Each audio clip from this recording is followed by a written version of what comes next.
North Korea has become one of the world's poorest countries, relying mainly on Chinese aid for its economic survival.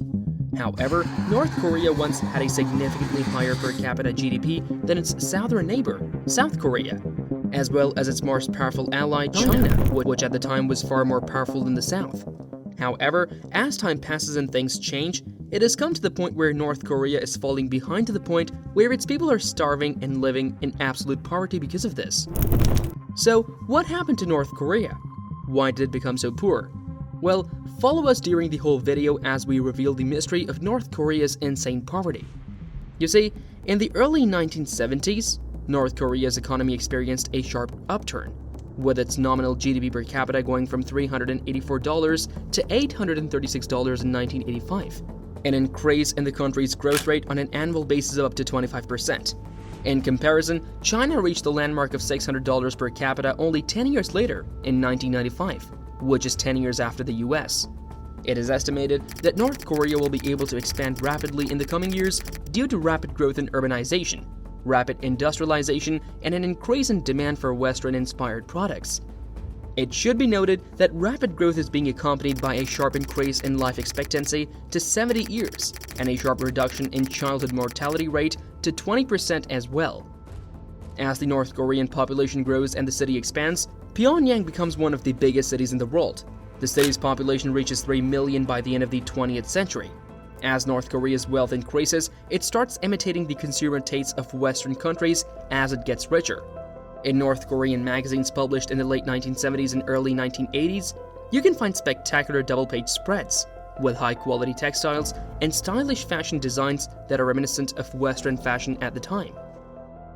At the end of the 1980s, Pyongyang became Asia's fashion capital.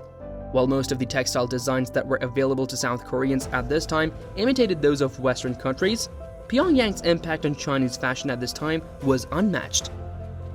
It was after a flood in 1984 that North Korea donated 7,200 tons of rice, 550,000 yards of cloth, and 759 cases of medicine to the South Korean government, coinciding with a peak in North Korean grain production of 10 million tons during the year.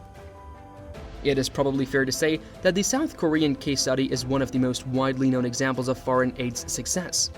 Nevertheless, North Korea also benefited greatly from overseas assistance during the mid-1900s, with the Soviet Union and China providing economic assistance in the form of low or no-interest loans, totaling around $200 billion between 1950 and 1970. There is no doubt that a generous loan from socialist countries resulted in considerable government spending, including irrigation, mechanical farming, transportation, education, and free healthcare. So, everything was going well. But what really happened to wreak havoc on the entire North Korean economy so dramatically?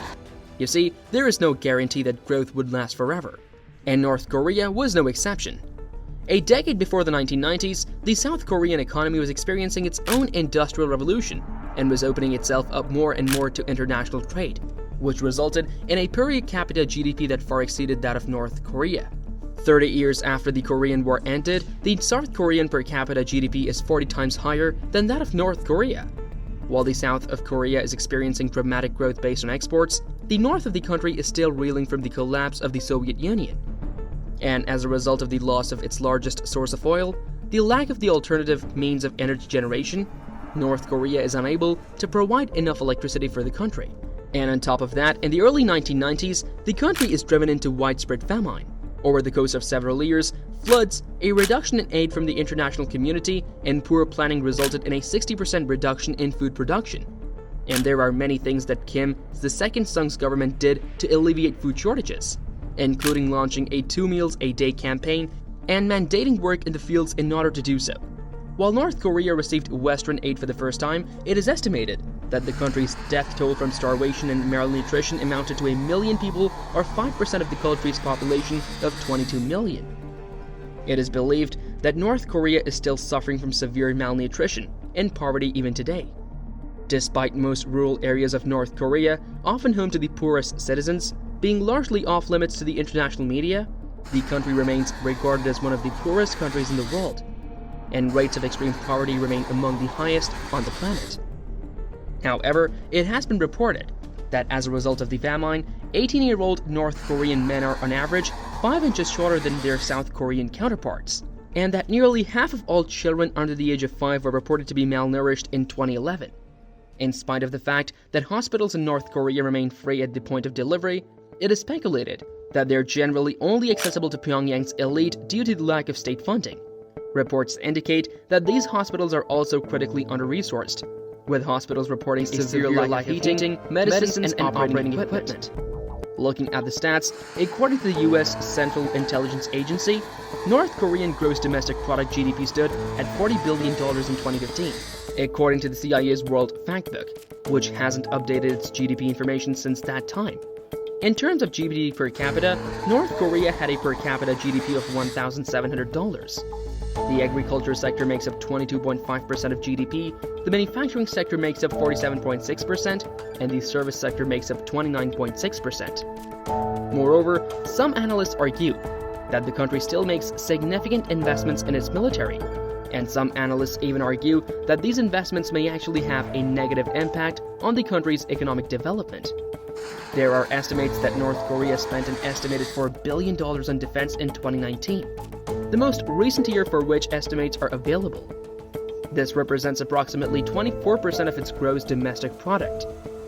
Several experts argue that North Korea is developing weapons through a Soviet-style party military complex, where the ruling party leadership surrounding Kim exercises full control over defense industries and does not face any constraints in concentrating national resources on the development of weapons.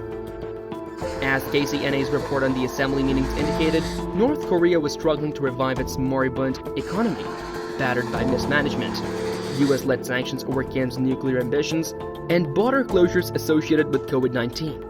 It has been reported that Finance Minister Ko Jong-bom has lamented unspecified shortcomings in the collection of taxes from state-owned companies.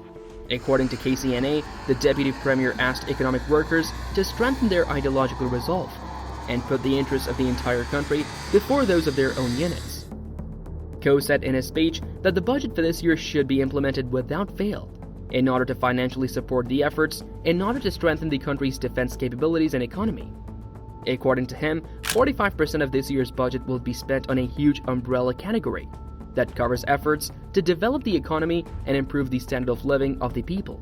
North Korean officials have described 2023 as a crucial year in realizing Kim's economic goals, set out in a 5-year development plan that runs until the year 2025. But when you think about it, as a country that went from economic prosperity in the 1970s and 1980s to sweeping malnourishment and poverty in the present day, North Korea illustrates the damaging effects that irresponsible governments and a reluctance to modernize can have on decades of progress. There is no doubt that the economic history of North Korea has been characterized by periods of stagnation and crisis, as well as intermittent phases of economic recovery and some economic growth. It seems that the regime has prioritized the development of Korea as a defense economy to the exclusion of food production, human rights, and living standards. Currently, the country is facing a large number of health issues, including human trafficking. Many men, women, and children are being forced to work in forced labor camps and are being trafficked. Moreover, North Korea is also one of the largest sources of labor for foreign governments, usually those from Russia and China. So it is important to point out that North Koreans have no choice when it comes to the work they're assigned by the government. They cannot change their jobs, and if they attempt to escape their forced labor, they face punishment from the government. But regardless, what do you guys feel about North Korea? Do you think its dictatorship will make the country a better place? Tell us in the comments. And that's it for today's video. Make sure to give this video a thumbs up and subscribe to the channel for more such videos like this. Don't forget to press the bell icon to get notified when we upload a new video. We'll see you guys in the next one. Until then, peace.